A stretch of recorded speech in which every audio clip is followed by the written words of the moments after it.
Assalamualaikum warahmatullahi wabarakatuh. Salam sejahtera bagi kita semua.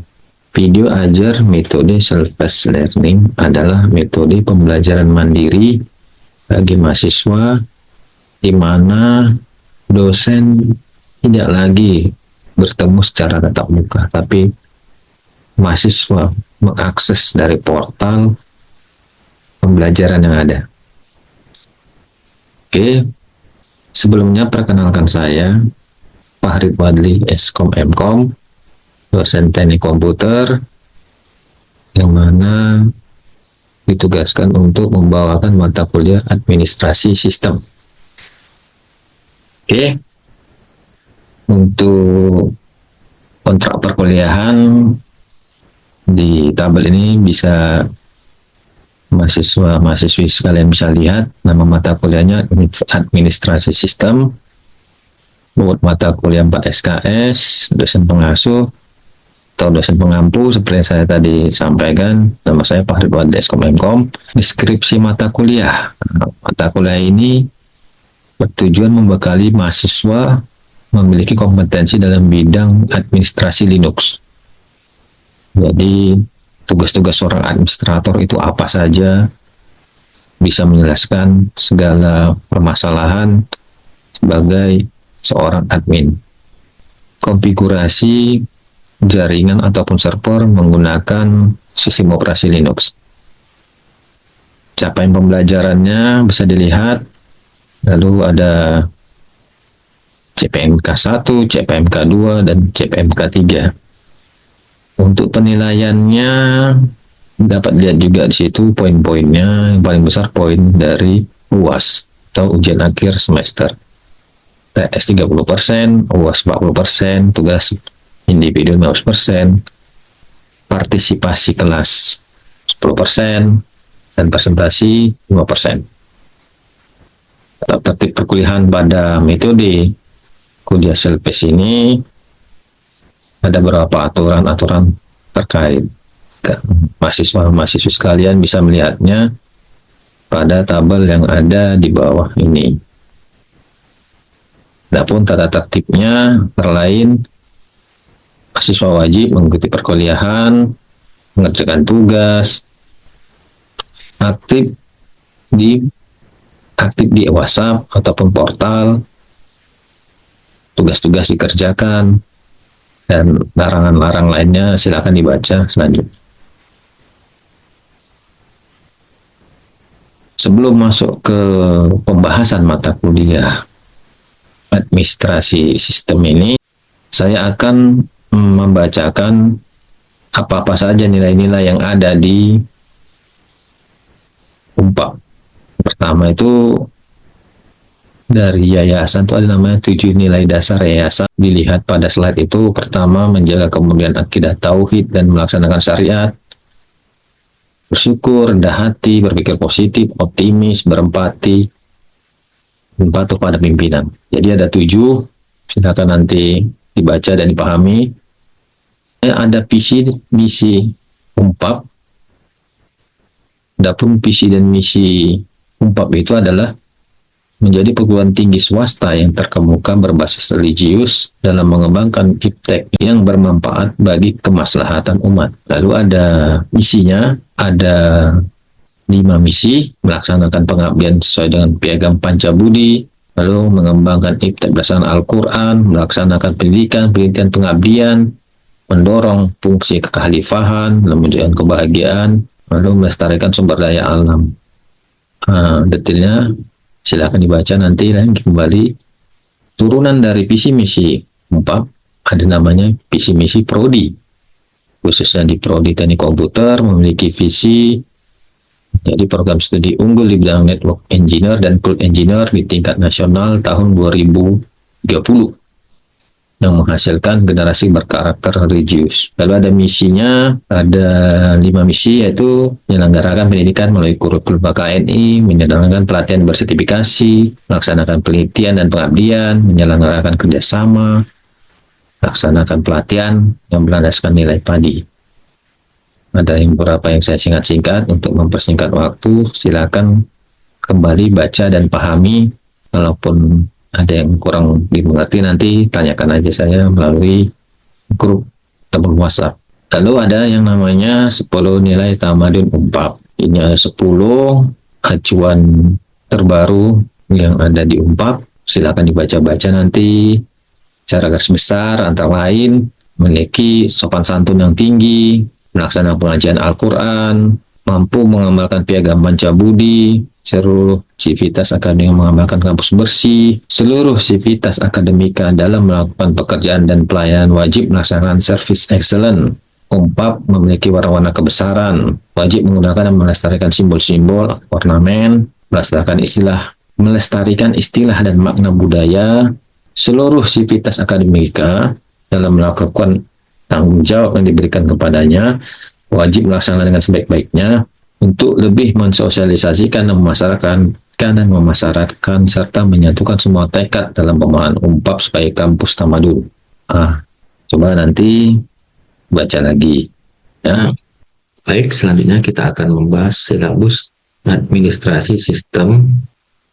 Jadi tidak berbeda jauh dengan mata kuliah berbasis tatap muka ataupun online. Itu di Selfie ini silabusnya tidak berbeda jauh dengan metode yang lain.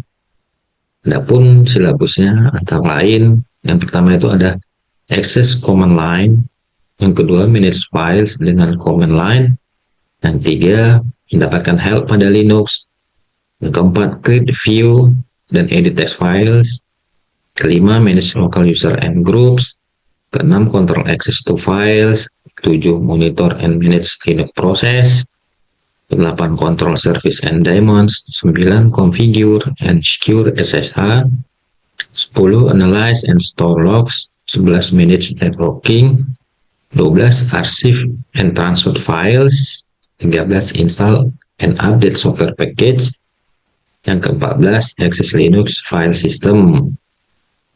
Oke, itu silabusnya. Lalu bagaimana dengan tugas-tugasnya? Selain silabus tadi ada 14 pertemuan dengan bahasan seperti ada di depan ini, ada 2 ujian dan ada tugas juga. Ujian itu kita ketahui TS dan UAS, sedangkan tugas-tugas itu ada di dalam setiap bahasan. Jadi tugasnya itu nanti dikirim via email. Kalaupun memang hanya latihan aja, tidak perlu dikirim ke email. Selanjutnya, oke, dari silabus tadi di breakdown ada namanya CPMK, yaitu capaian pembelajaran mata kuliah. Capaian pembelajaran mata kuliah administrasi sistem ini ada 3 secara garis besar. Pertama itu membangun fondasi bagi sistem administrator Linux dalam menyelesaikan masalah konfigurasi secara efisien dan aman. 2. Mengelola administrasi pengguna dan grup dan menggunakan solusi penyimpanan yang tersedia. Yang ketiga, melakukan tugas administrasi sistem Linux termasuk dalam penginstalan, bangun konektivitas jaringan, mengelola penyimpanan fisik dan administrasi keamanan dasar. Lalu ada yang namanya lagi sub CPMK. Sub CPMK itu apa? Nah, jadi sub CPMK itu adalah kemampuan akhir dari tiap-tiap pembelajaran ini. Dari bahasan dari silabus tadi yang 14 dijabarkan lagi lebih detail menjadi kemampuan yang diharapkan atau output hasil akhir dari silabus tersebut. Jadi sub CPMK-nya itu bisa dibaca lah masing-masing kan. Berarti presentasinya ataupun filenya bisa di-download di masing-masing portalnya. Contohnya sub CPMK saat itu bisa login ke sistem Linux. CPMK 9 konfigurasi keamanan service command line pada sistem remote menggunakan OpenSSH. Nah, yang terakhir CPMK 14 access inspect dan menggunakan exciting file system pada storage attached server Linux. Nah, jadi masing-masing adalah output yang dihasilkan. Saya harap mahasiswa-mahasiswa sekalian dapat memahami pembahasan dari silabus dan CPMK ini. Next slide. Oke, silabus dan CPMK tadi tidak lepas dari yang namanya referensi atau daftar pustaka. Daftar pustaka yang digunakan pada administrasi sistem ini adalah pertama itu ada Red Hat Academy, Red Hat System Administration One, lalu ada buku berjudul Mastering Linux Administration karya dari Alexandro Calcating. Lalu ada penelitian dari dosen kita Pak Ahyar berjudul pengembangan aplikasi troubleshooting jaringan melalui sistem notifikasi dengan integrasi ketik dan Telegram. Itulah dia referensi-referensinya. Jadi cobalah masing-masing kalau memang ingin memperdalam administrasi sistem ini, silakan baca referensi yang ada ini ya. Oke, dari bahasan tadi, termasuk dari nilai-nilai di UNPAP, lalu ada kontrak kuliah, lalu ada silabus, kemudian CPMK. Kalau ada yang mau didiskusikan, silakan diskusikan di grup WhatsApp kita, itu grup administrasi sistem. Oke, untuk selanjutnya kita akan masuk materi-materi yang di breakdown pada silabus tadi untuk dijabarkan. Oke, silakan simak video-video yang akan diupload, segala pertanyaan dan diskusi yang kita bahas di grup WhatsApp. Terima kasih atas perhatiannya. Jumpa lagi di video berikutnya.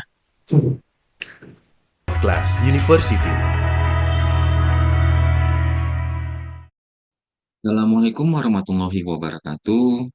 Berjumpa lagi di video ajar untuk desa LPS. Video ajar kali ini adalah video ajar pertemuan ke-9 dengan materi konfigurasi keamanan SSH. Jadi ada 4 video ajar, pertemuan 1, 5, 9, dan 13. Jadi materi ini akan membahas tentang SSH. Bagi yang belum tahu, SSH itu adalah Secure Shell, yaitu metode remote komputer dari jarak jauh, tapi dalam jalur yang lebih aman.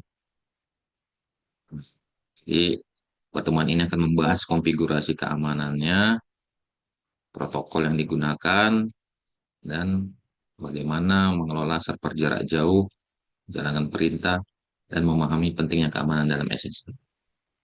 Di akhir video presentasi nanti ada video tutorial penggunaan SSH, jadi ini tetap mengacu pada Akademi Red Hat.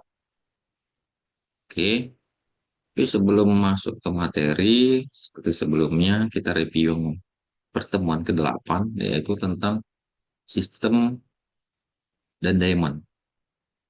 Jadi reviewnya itu untuk mengingat kembali, sistem memberikan cara yang lebih efisien dan terorganisir untuk mengelola startup dan shutdown sistem Linux.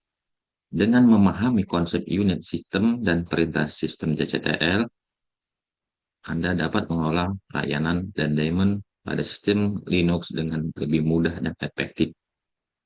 Jadi ini sama seperti mempercepat proses booting dan proses shutdown. Ada yang akan dipangkas.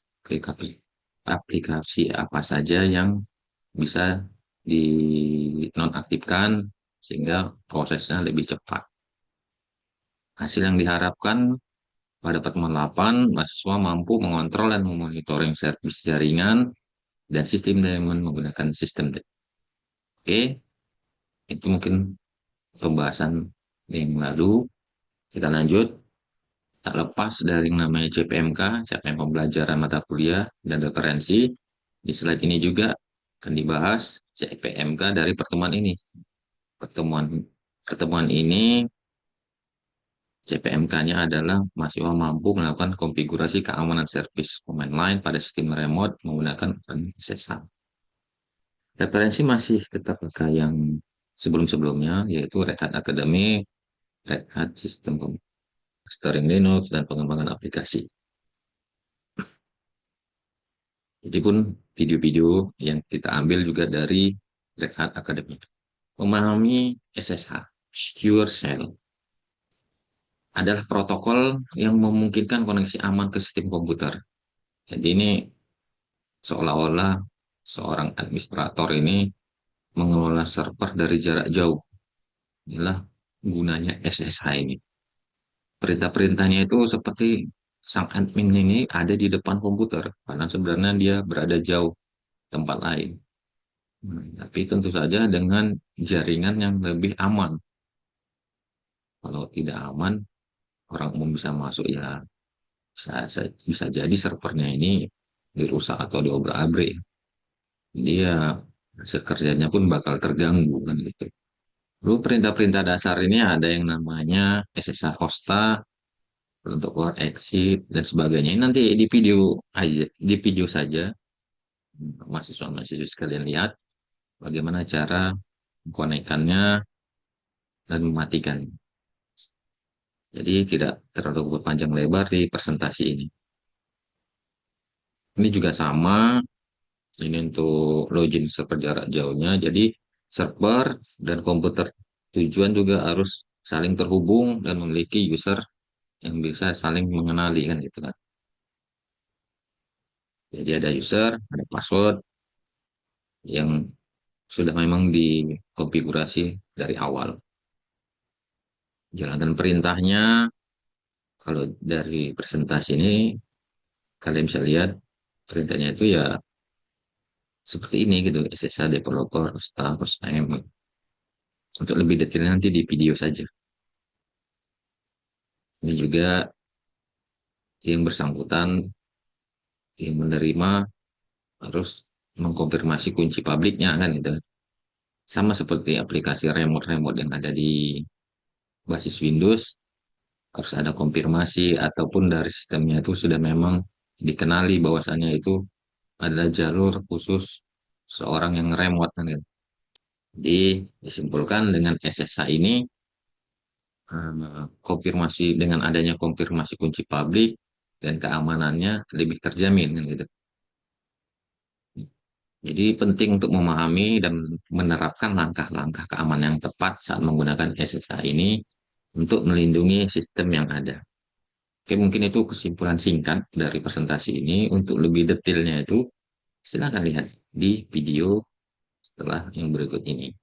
Tapi sebelum melihat video, nah, tetap konfirmasi di grup, pertanyaan ataupun diskusi yang ini dibahas, bagi ada yang mau menanyakan atau masih kurang paham. Untuk latihan, eh, nanti itu ada di modul di bab 9 mengenai SSH ini. Coba nanti detailnya itu lihat di modul agar lebih jelas. Kalau untuk di presentasi ada beberapa hal yang dipangkas, jadi kurang jelas. Silakan nanti cek modul untuk lebih jelas. Oke, mungkin ini video presentasi saya.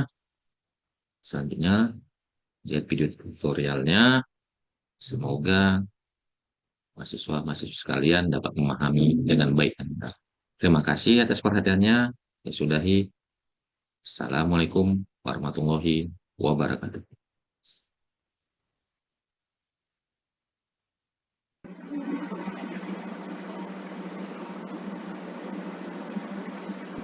Lab Configuring and Securing SSH. Pertama kita buka dulu labnya sebentar. Oh sorry, maaf.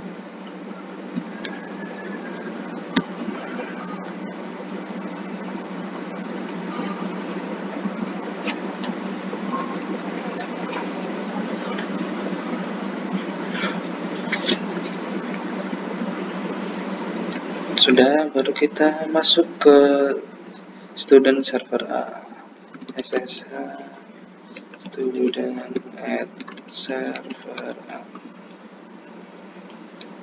Sudah, kita sudah masuk di student server A, baru masuk ke production.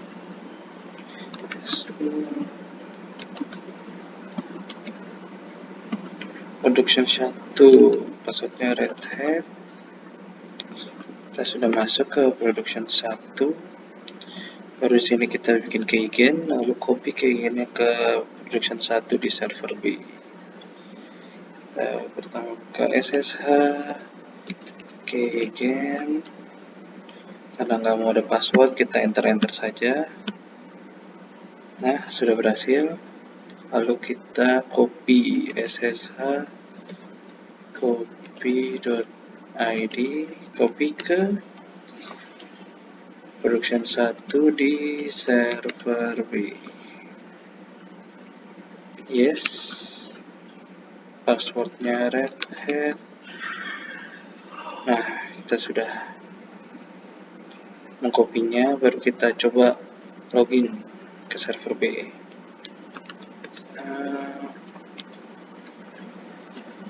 Server B. Ya, kita lihat kita nggak pakai password lagi masuknya ya. Kita bisa pindah ke server B. Lalu setelah itu kita konfigurasi SSH di server B agar user lain tidak bisa meremote rootnya, masuk rootnya nggak bisa pakai password. Oke. Super user, berarti pertama kita masuk ke super user Red Hat, baru kita vim etc ssh sshd underscore config. Nah, di sini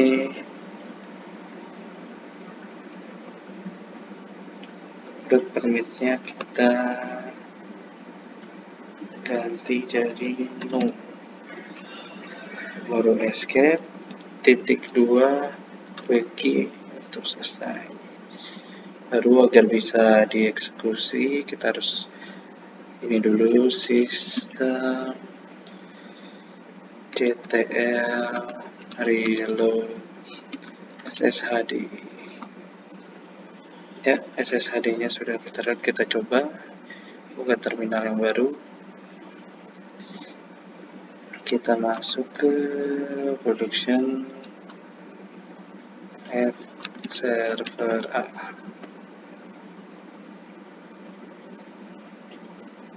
Asal SSH production at server A. Kita masuk di production 1 server A, baru kita coba remote masuk ke root server B, SSH root at server B.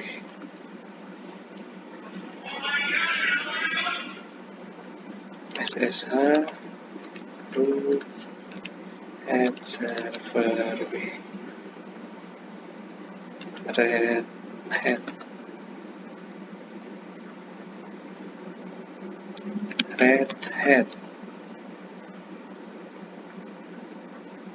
Red Hat. Nah, ini kita di-deny ya, kita nggak bisa masuk pakai password. Baru yang terakhir, configure SSHD on server B to use authenticate using SSH key only rather than their password. Oke. Kita kembali lagi ke terminal server B.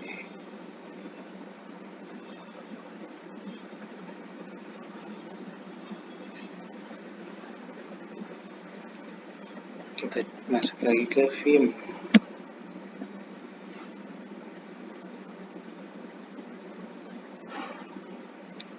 Kita cari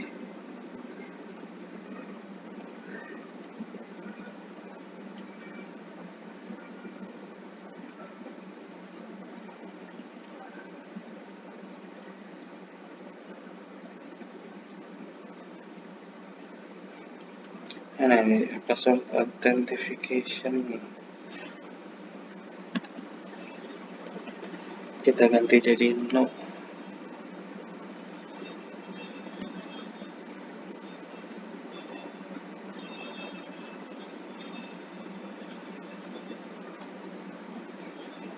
Sudah, kita -2 wiki, baru kita sistem reload SSHD lagi. Kita coba lagi. Di sini kita SSH production 1 at server B. Nggak bisa, kita nggak bisa masuk ke server B. Kita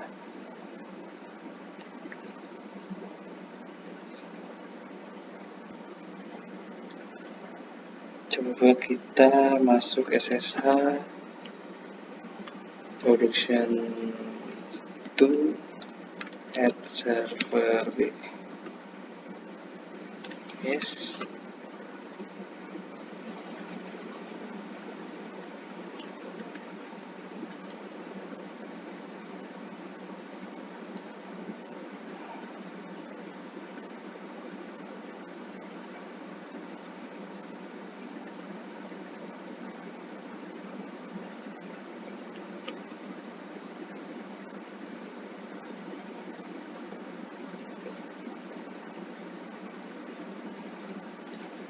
Ini kita tadi kan sudah di sini production.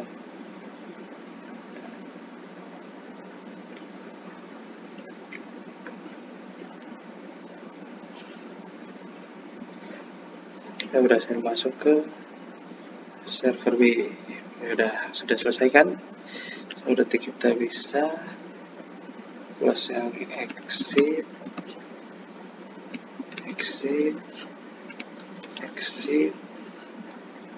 ini juga kita bisa exit,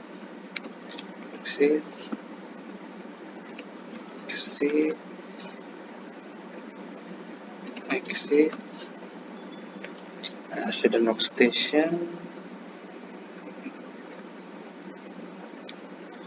Berarti kita tinggal lihat penilaian labnya.